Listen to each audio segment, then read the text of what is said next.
Ee, İlkbahar son donları Nisan ayı sonuna kadar görülebilme riski var. Bu anlamda da Mart ve Nisan ayının sıcak gitmesiyle beraber özellikle badem, şeftali, erik ve kayısı gibi erken çiçeklenen ve çiçeklenmesini kısa sürede tamamlanan ürünler bu dönemde sıcakla beraber çiçeklenmeye başladı ve bunlarda aslında eğer bu süreç sonunda oluşabilecek bu bahar donları ciddi anlamda risk teşkil ediyor ve bu bitkilerde özellikle ciddi anlamda verim kayıpları ve ürün alınamaması sebebi olabilmekte.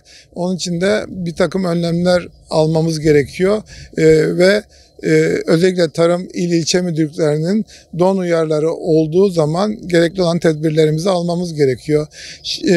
Özellikle elma ve armut gibi bitkilerde biraz daha risk az. Çünkü bunlar daha geç uyanan, daha uzun süre çiçeklenmesi devam eden bitkiler.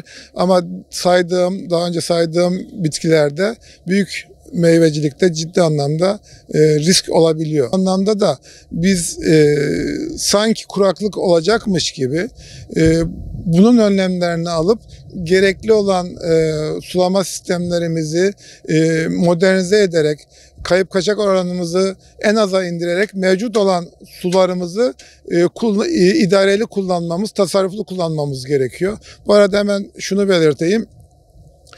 Özellikle don riski olan bölgelerde mümkün olduğunca taban arazilerde, ovalarda meyvecilik tarımından, özellikle riskli olan meyvecilik tarımından uzak durulması gerekiyor.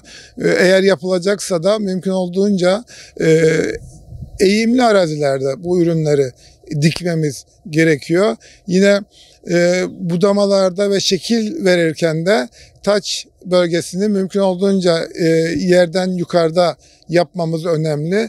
Yine budarken de hava alabilecek, hava sirkülasyonu olabilecek şekilde budama yapmamız ve dikim sırasında da hava akışını kesmeyecek şekilde dikimlerini yapmamız önemli. Ben bunları özellikle çiftçilerimize öneriyorum. Yine olay olmadan önce, yani bu don olayı gerçekleşmeden önce haber alır almaz da alınması gereken bir takım tedbirler var. Özellikle sisleme, bunun dışında ateş yakma ve yağmurlama sulama sistemini açarak bu don olayının zararını minimize edebiliriz. Onun için mümkün olduğunca erken uyarı sistemlerini takip etmemiz ve bunun için de eğer don olayı uyarısı verildiği anda da bu saydığımız tedbirleri almak önemli. En azından kayıplarımızı minimize eder diye düşünüyorum. Bizlerimizin dikkatli olsunlar, havalara aldanmasınlar. Bunun arkasından gelecek bu ay sonuna kadar özellikle Bursa yöresinde bu risk, ilkbahar son donları riski var. Meteorolojiyi takip etsinler. Böyle bir risk olduğunda da bu saydığım işte yağmurlama, sisleme, ateş yakma gibi tedbirlerle en azından zararlarını en aşağıya indirme şansları olabilecektir.